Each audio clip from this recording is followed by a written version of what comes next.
It's alright. Oh my god! Yo guys, what is up? Moxsy on a Borderlands 3 video, and today we're talking about Gamebreaker Amara, a new Amara build that's kind of a spin on Earthbreaker Amara to fully utilize the new action skill damage that Ties That Bind benefits from. Now yesterday I showcased a video of how to do 1.4 billion damage consistently with Phase Grasp. It was crazy. If you haven't seen the video and all the math behind it, check up there. But some of you guys were commenting, what's the point of doing so much damage? Whether you kill an enemy with 500 million damage or 1 billion damage, it doesn't matter. On overkill, your gun only benefits by 5 times its damage, so all that extra damage is wasted. You're going to kill an enemy regardless of if you're doing that much damage, so what's the point? This build wastes none of that damage.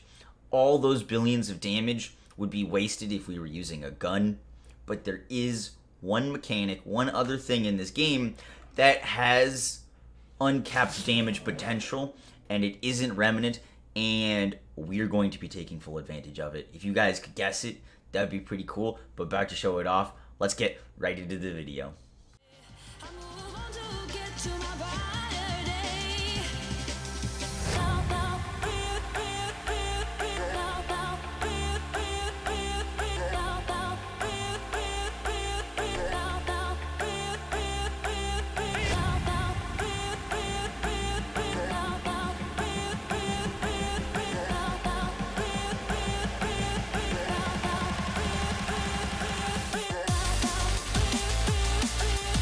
Takedown, by the way.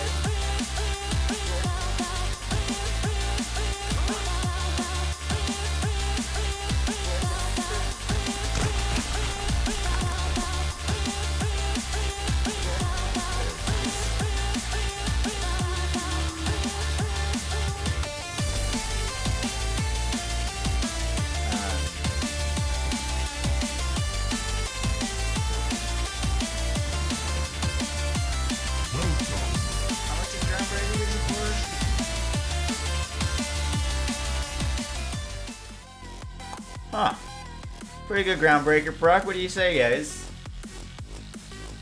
Pretty good groundbreaker proc. It's decent. Decent. Alright, guys. So, showing on the screen right now is the skill tree for Gamebreaker Amara. Now, you guys know I love doing damage. This build does an absolute crap ton of it. But there is one scenario where I don't like doing damage, and that is when I am shaving below my waistline. And that is why this video and this build is sponsored by Manscaped. Manscaped provides the best in men's to below the waist grooming and hygiene products made from only the best products and ingredients for the modern man. They are changing the game with their new Perfect Package 3.0 Essentials Kit, which is what they sent me, which comes with their Lawnmower 3.0, which is a new and improved water-resistant cordless body trimmer with a ceramic blade to prevent any damage that you could be doing to yourself. No more nicks. It also came with the Ball Preserver, which is a deodorant and ball toner. Now, if you guys use code Moxsy right now, you're going to get 20% off and free shipping with promo code Moxsy, and they will also throw in a bag and boxer briefs that prevent chafing. Super, super awesome package. If you guys want, you can check the link in the description and in the pinned comment.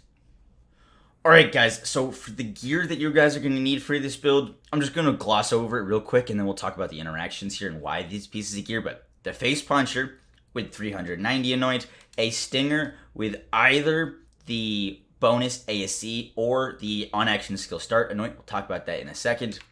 A Fish Slap is optional, but Fish Slap. A Firestone or Shockstone, Corrosive Stone, White Elephant, anything that will imbue your melee with bonus damage, and also White Elephant, and a Phase Zerker. Now, the reason we are using the Face Puncher and the whole decision to go melee, this isn't really a melee build. In fact, it's not really a melee build at all. But the reason we're using the Face Puncher is because when we grasp with Ties That Bind and Revelation procs, and we have stacks of Do Harm from our Phase Zerker, we're going to hit for damage cap guaranteed. Guaranteed we're hitting over 1 billion damage when we do this. So with a normal gun, such as shooting like a Breath of the Dying, that projectile shot out after doing that overkill would not benefit from the billions of damage we just did. However, Face Puncher, which is our means to trigger Groundbreaker, can. Now, the flow of this build is you're going to phase grasp a group of enemies. All of them are going to get insta-killed, and then you can shoot at another enemy or another group, and you'll hit for 1 billion damage, guaranteed, with your Face Puncher.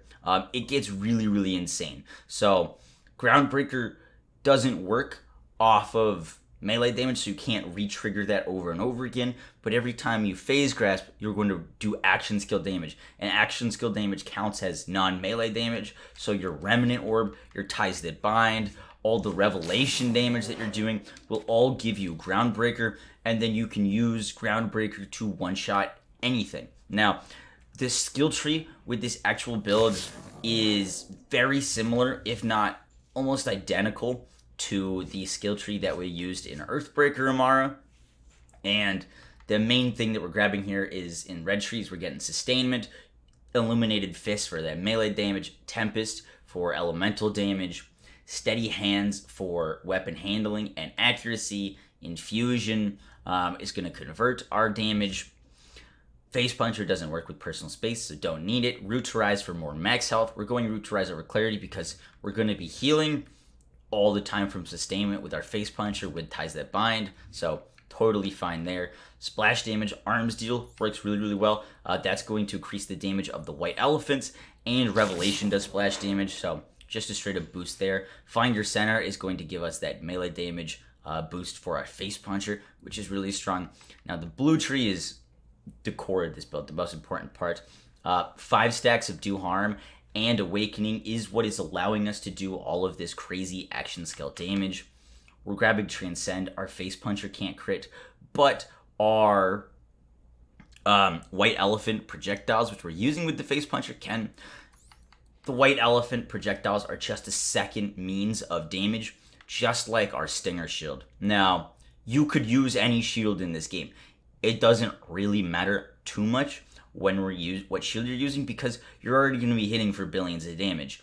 However, the Stinger is really nice, and the 2 options for Stinger shields is the action skill start one. Now, the action skill start one, when you actually grasp or when you actually use your action skill, let's see if I phase cast here, we get this Nova. Now, that Nova is melee damage, and we're already so focused on melee splash damage, which is what this is scaled off of. We've got splash damage and melee damage on our Phaserker.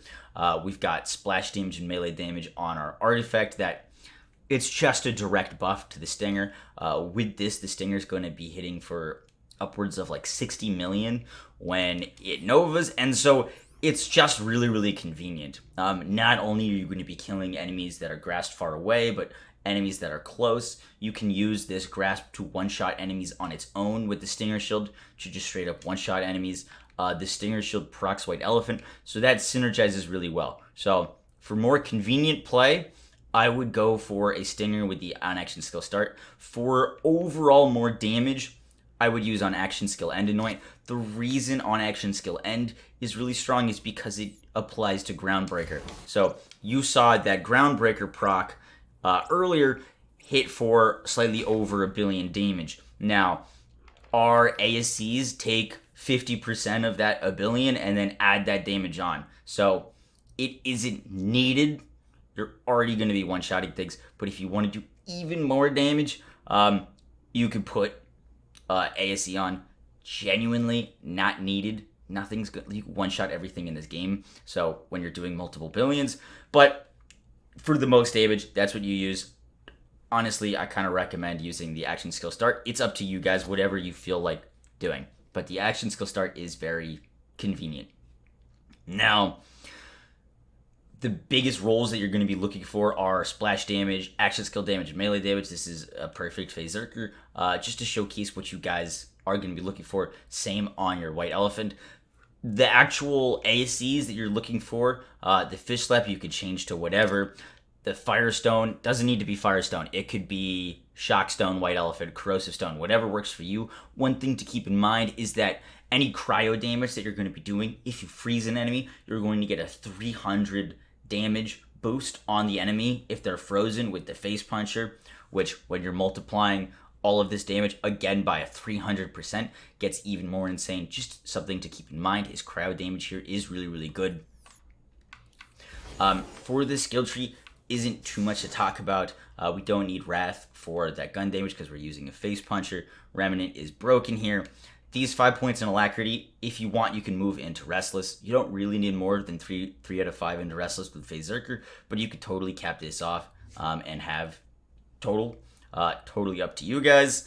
And for the Mayhem Mode modifiers I've been using, ignore the Chilling Them Softly. That would be better with something else, but Speed Demon is great for that movement speed. Not in the Face is awesome. Now, this is pretty solid modifier. It does hurt your damage with your White Elephants, but I've had this modifier on for all of the one-shots in this video. You're just doing so much damage that it almost doesn't matter, and it's a pretty neutral modifier. Plus, the Ties That Bind damage isn't crit, so it'll never be crit. It's always action skill damage, so having less crit really doesn't matter too much to us, but it does hurt the White Elephants. Guys, that was it for the build. If you guys like the build, you can find the save file for it in the description if you join the Discord. Hope you guys enjoyed the video. I will catch y'all in the next one. Peace!